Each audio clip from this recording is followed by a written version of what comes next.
Hey, what it do? It's your boy Rich Homie Quan, man. And check me out on the Bootleg Care podcast, man. It's real day one shit. It's my dog, man. You got to check in this. You got to check this one out. Bootleg Cap Show special guest in here. One of the GOATs. Yeah. Rich Homie.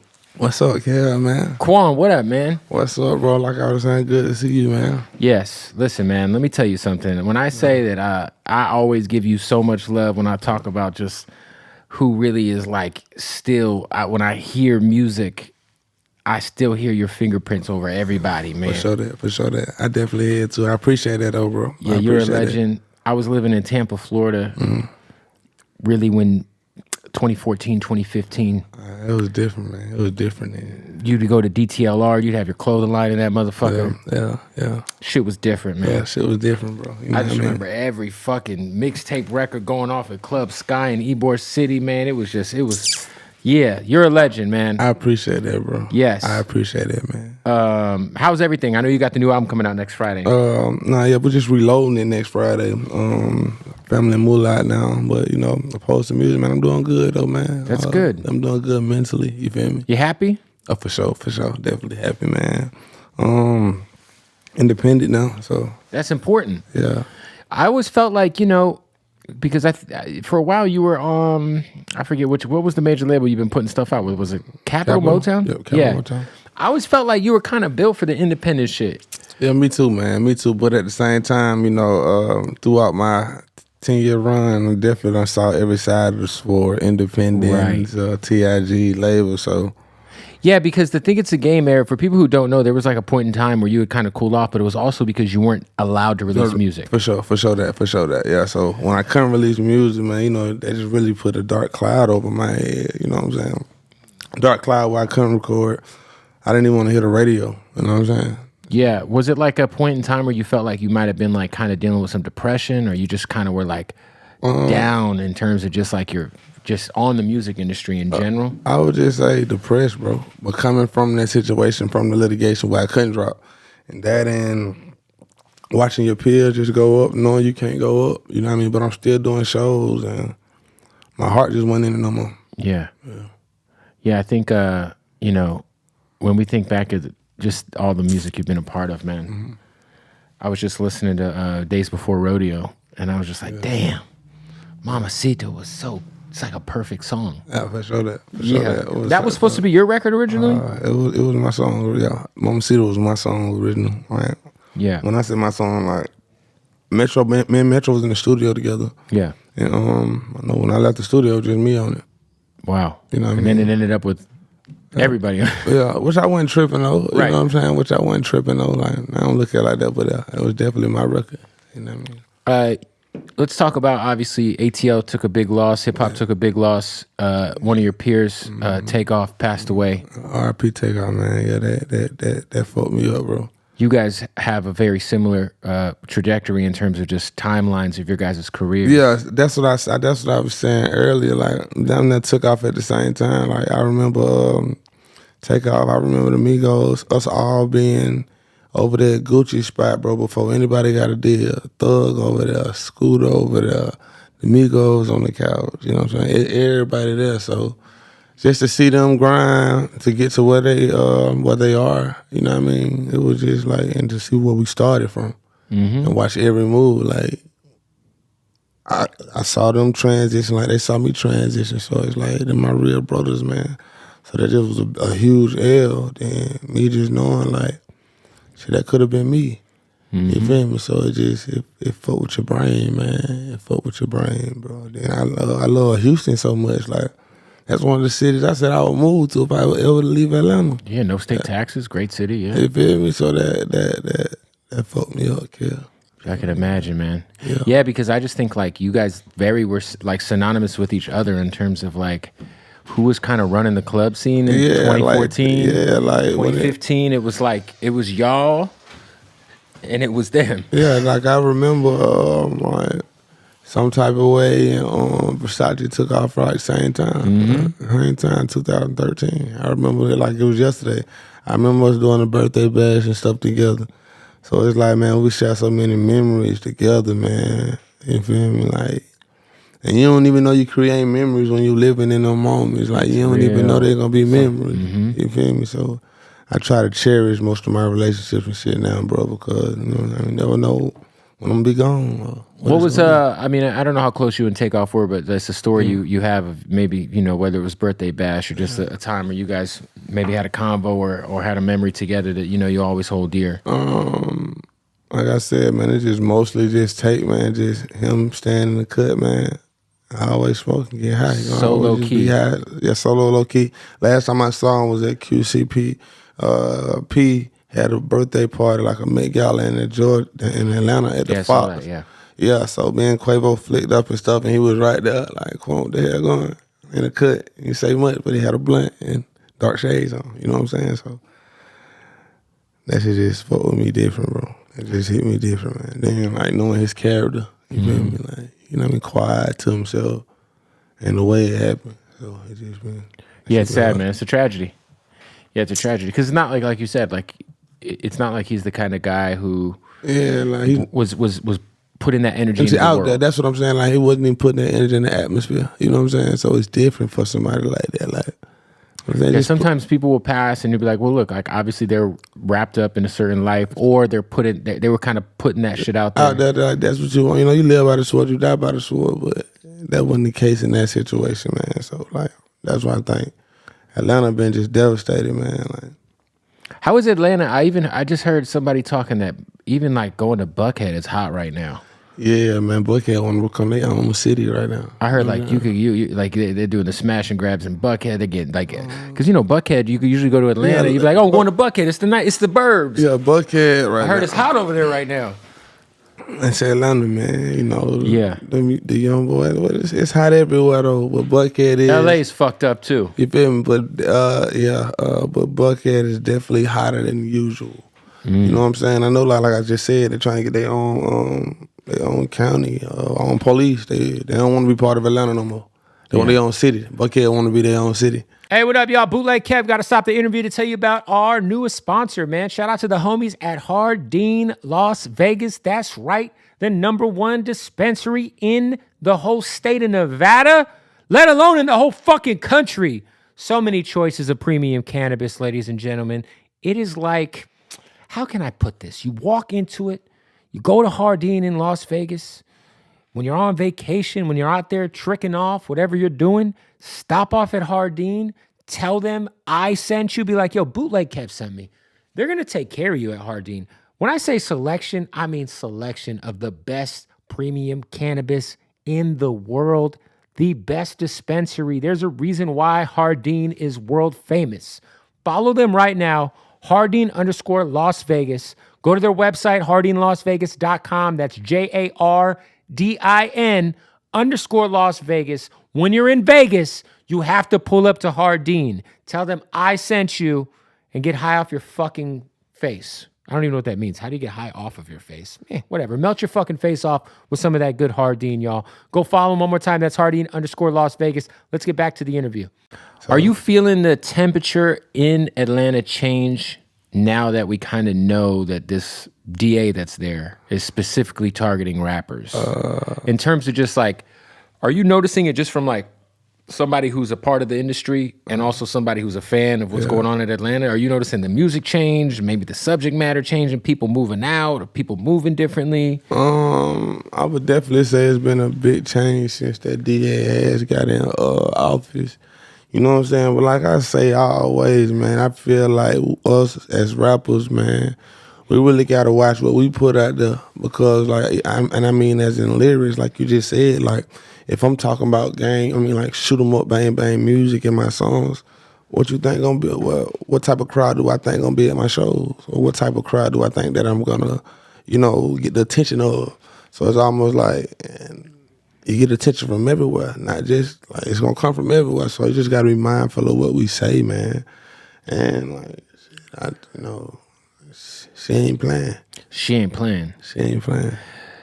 I feel like you've been somebody who's, for the most part, had just positive vibes in your music. Oh yeah, like I'm from the hood, but I don't gotta rap about like what's going on, and I could just rap about the hood from my perspective of it, and just give stories and just put you on game. Well, I ain't trying to go back down. I don't even like, but I can still make you feel pain music without having to rap about that. You feel me? I'm just trying to rap about some everyday situations, man. Stuff that you can relate to. Everybody can relate to shooting no gun. Yeah. I when I think of Rich Homie Quan, I think of like, I just think that it's so hard for you to make bad music because you're so good at this shit. Yeah.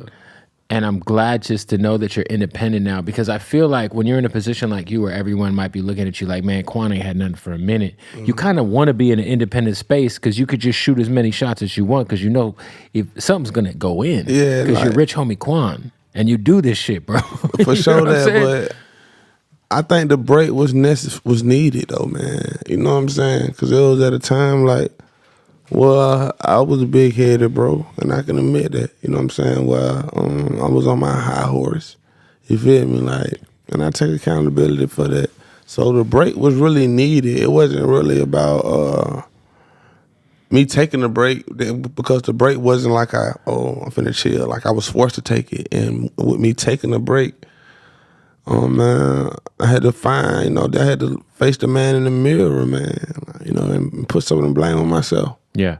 What I loved about you was you were tapping in with the West Coast with a record like Walk Through. Yeah. Shout out to Problem. Man, shout out to Problem, man. And then with Problem just showed me new ways because I never thought like I could get on a West Coast type beat.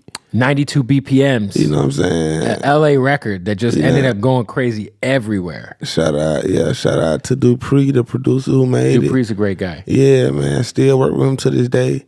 And it's just like, man, even with YG, it's just like with Mustard, like I remember first meeting them in the studio, Patchwork. Even we did both of them same songs in the same studio, different rooms. Oh, really? So it's still it's crazy because you know what's wild is like a record like My Hitter. Yeah.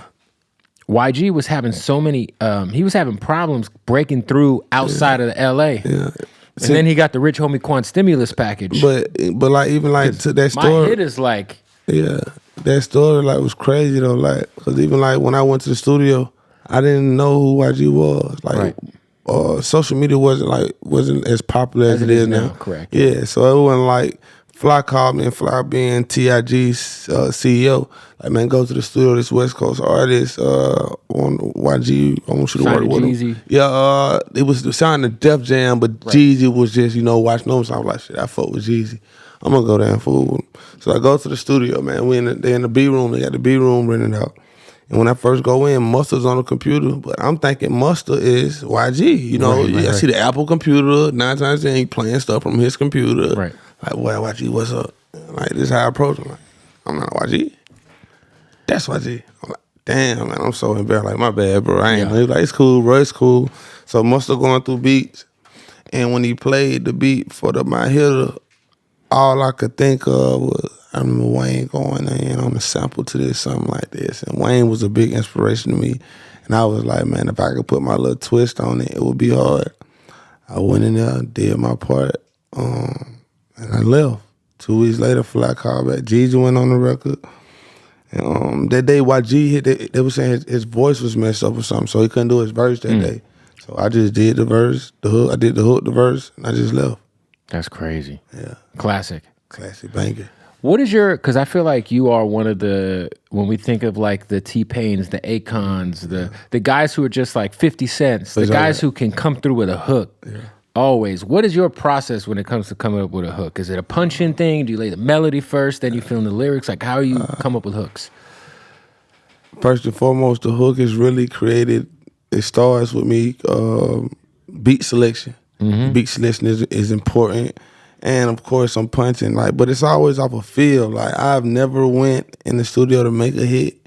I just try to go in there and make good music. I try to go in there and make a song I would want to hear. Mm-hmm. You know what I mean? And I try to put no limits on my creativity.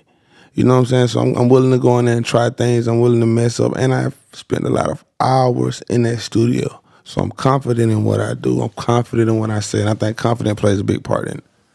Yeah, I think confidence, and then obviously you just got to have that. I think your melodies are so crazy. Like you got to have a gift for coming up with those melodies, man. I shout out to my grandmama, put me on like that old school music when I was little. Like it comes from that old soul music, like listen to the Temptations, who else was she with? The Isley Brothers, Kim, Right. stuff like that. So it's not just all hip hop. I like R&B too. I like the oldies. Do you ever look back at the Rich Gang era and realize how historical, like the history y'all kind of were in, like you were saying earlier, sometimes you live in memories, you don't know how important those memories are because you're in the middle of it. Yeah. Hey guys, we got to stop the interview to tell you about our good folks over at BlueChew.com. That's right. Listen, you got to go to Blue Chew right now. Sign up for Blue Chew with the promo code Bootleg. You're going to get your first month for free. Blue Chew, the same active ingredient as Viagra and as Cialis, but in a chewable form. That's right. You pop the Blue Chew, chew that thing, wash it down with your beverage of choice, and then get to work with that hard fucking cock of yours. Your dick is going to be harder than trigonometry was in high school, ladies and gentlemen. It's going to be fucking raw.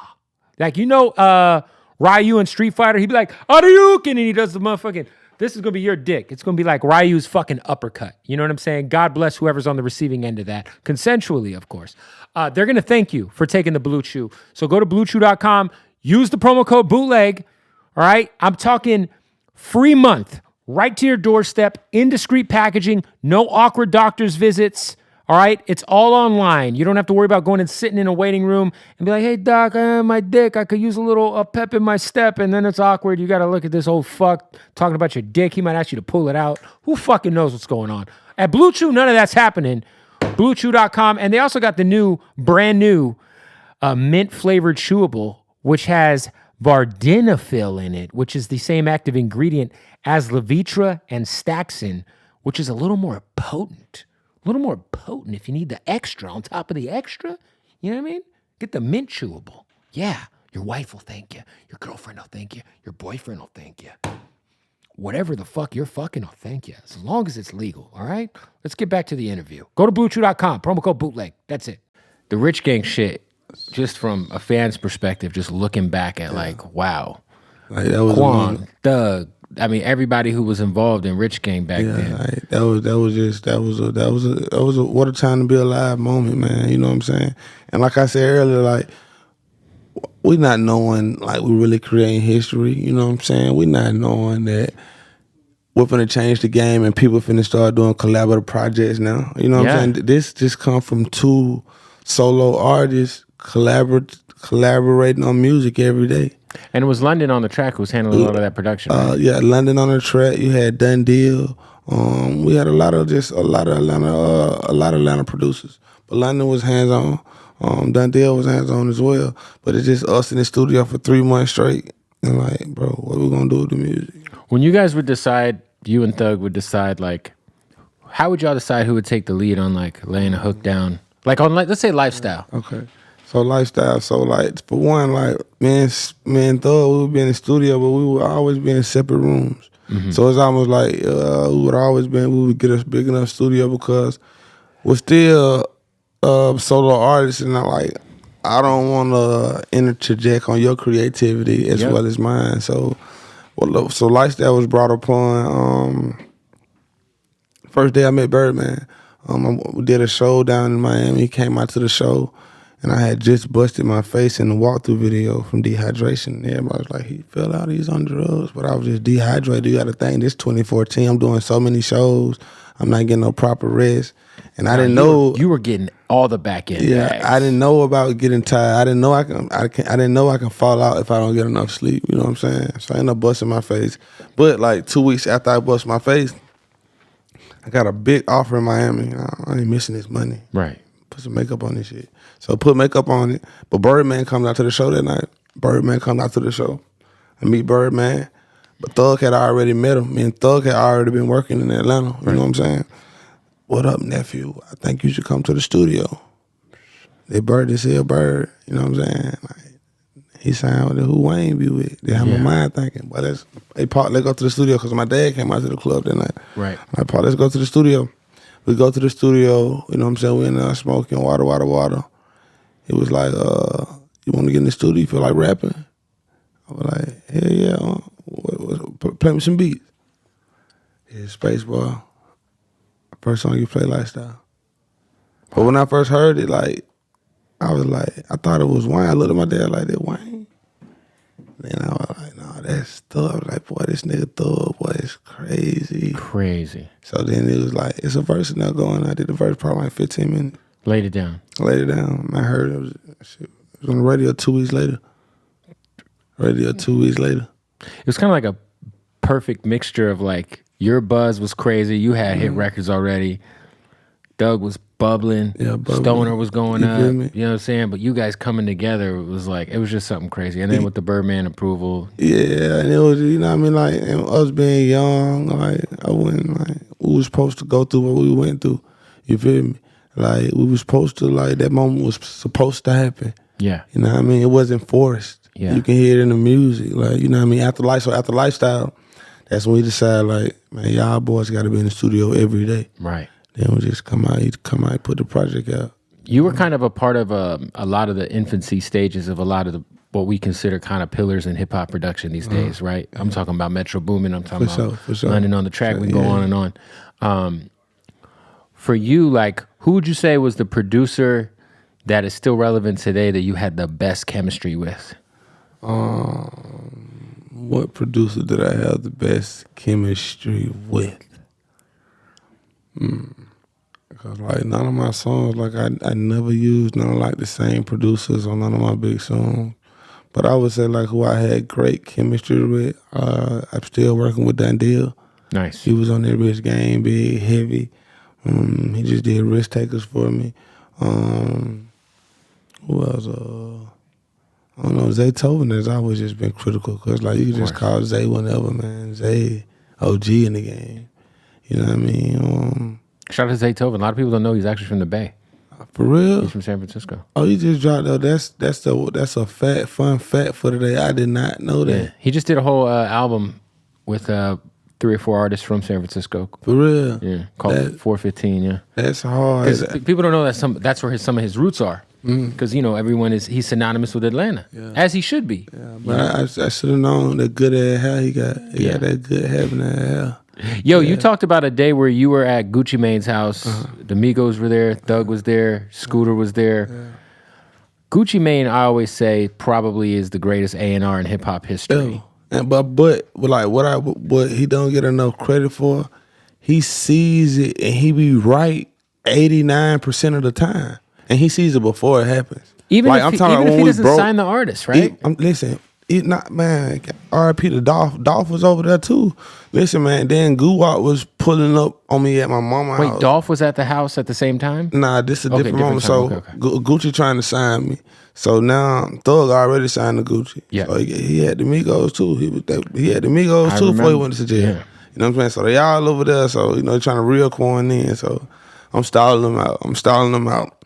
So I come back from out of town. He like, man, where you at? I'm like, bro, I'm at my mama's house. But I'm really just like, you know, I might go, I may not. He like, I'm finna come pick you up.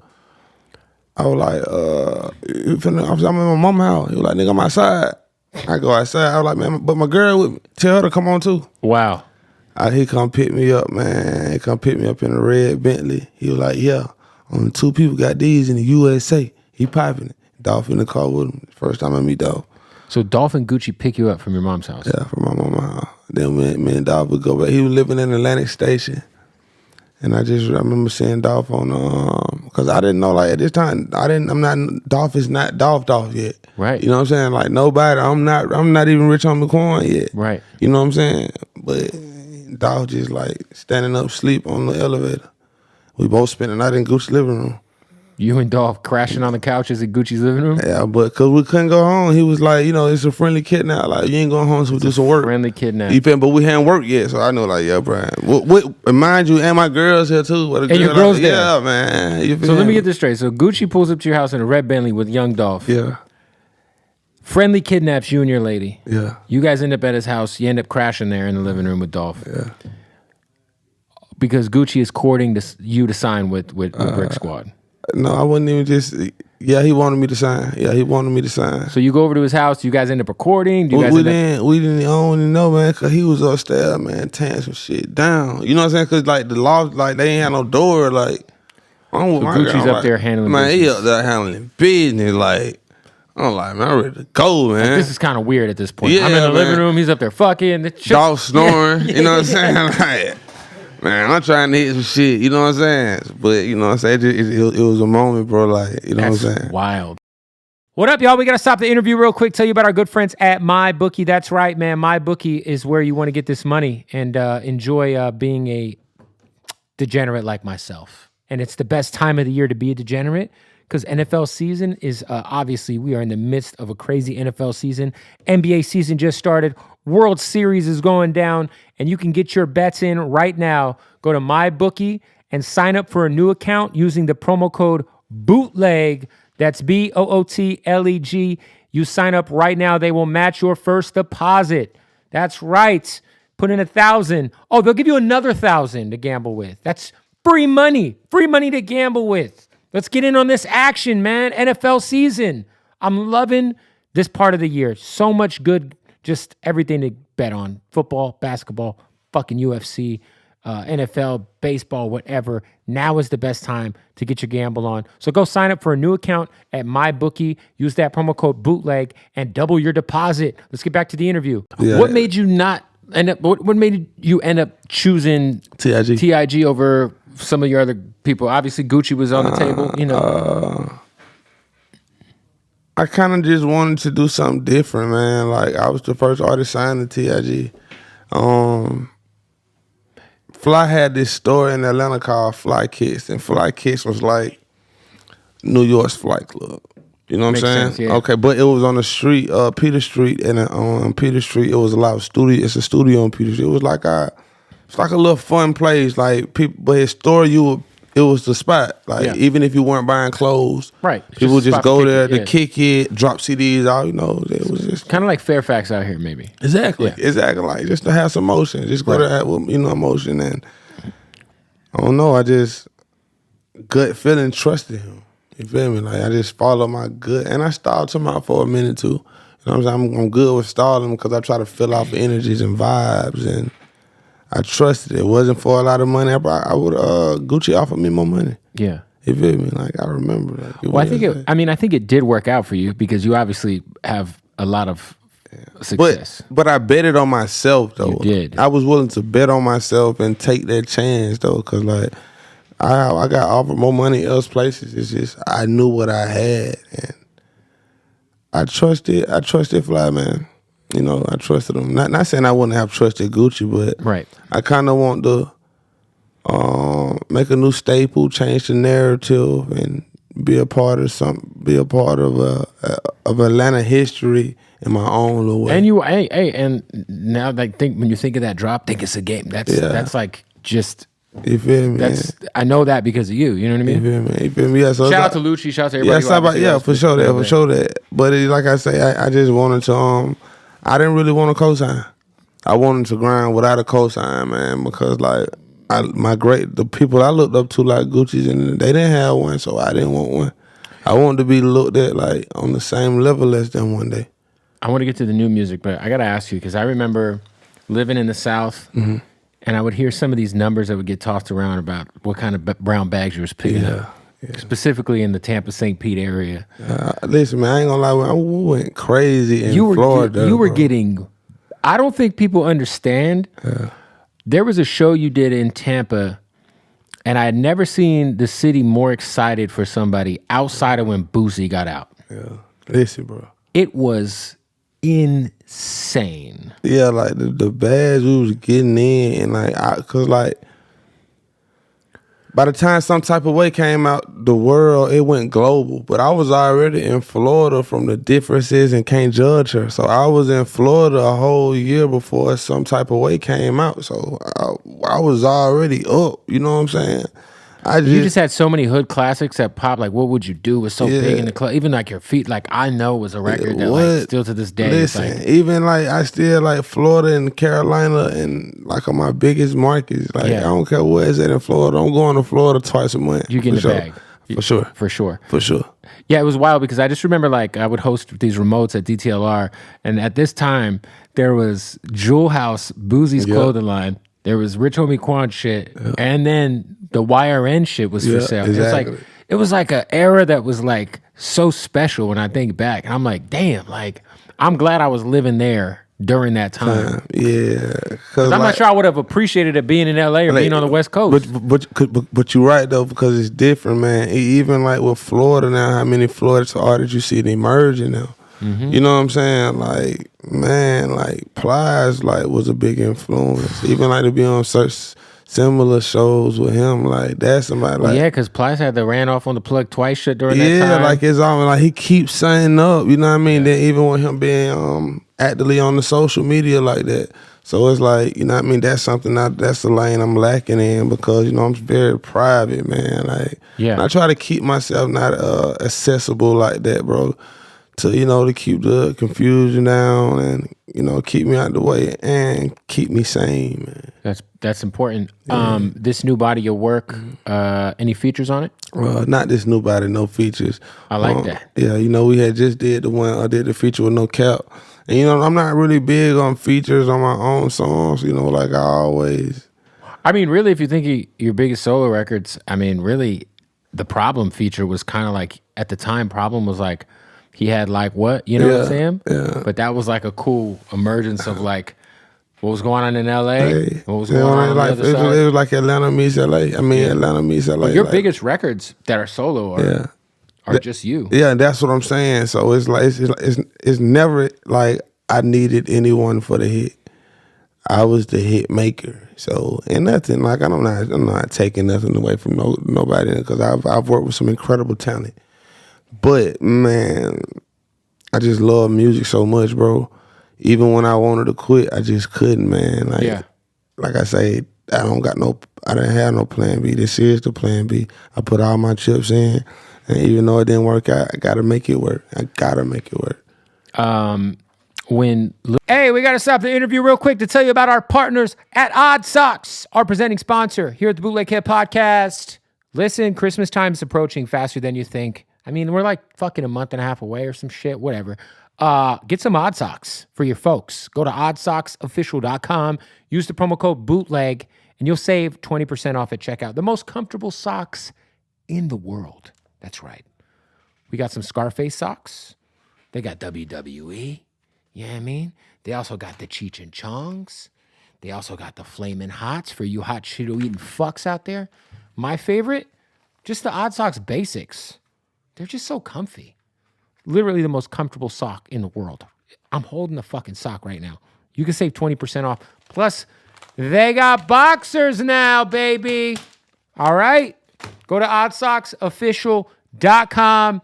Promo code BOOTLEG at checkout. Save 20% off. And support our family at Odd Socks and the podcast at the same fucking time. Let's get back to the interview. Little Dicky bagged you up to do the Little Dicky record. Yeah. Spend that money. Yeah. Save that money. Save that money. I have the plaque here somewhere. That's in the other room. Did you have any idea who Little Dicky was? Because I know he paid you for the feature. Yeah, full price. Full price. Like he did. He paid you for the feature. Got you. Like, did you have any clue like about his wave or any? I knew nothing about it, but I can tell you this: when they sent the song, I knew he could rap immediately. It's different. Like I was because I didn't know, but I wanted to meet him. And the way he was so hands-on with his business, I had never saw that. You know what I mean? Because like, you know, of course, like I have a great team, but the way he was like, he's a perfectionist. Yes. Like a perfectionist. Like facts. Paid me for the full verse. The way he cut my verse off, I thought was genius. But I started going off too. So I was like, because I did a whole 16. So it's like, yo, man, you paid for the verse? You really he didn't use it, but like it was part of the creativity. It was part of the, He pulled up to my house to shoot it. Like he wouldn't take no. It was at my grandma's house. He didn't care. He was out in the hood with no security. I think his manager at the time, Aunt, I think a dude. He's big, light skin with a bald head. I don't know. I forgot his name. He got like a little beard though. But yeah, it ended up being a classic video. Nah, it did, man. I think it went double time platinum, man. Crazy. Yeah. It's just off some dude hit you up like, hey, I need a verse. Yeah, from me just being hot though, and you gotta think like when I'm doing frat parties and stuff, I still perform that song. Yeah. It's like it depends on where I'm at in the world. Of course, depending on where you're at, you gotta run that. I wouldn't do that song in Tampa. But like if I'm in LA or if I'm at a college frat party, we're definitely we're going up. 100%. Like we're going up. Like my crowd, I wouldn't even do like Mamacita in Tampa.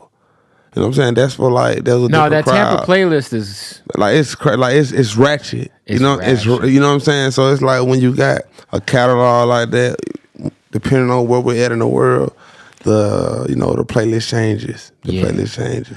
Now that you're independent, now that you are, I guess, just free of any obligations, where you can just create freely now.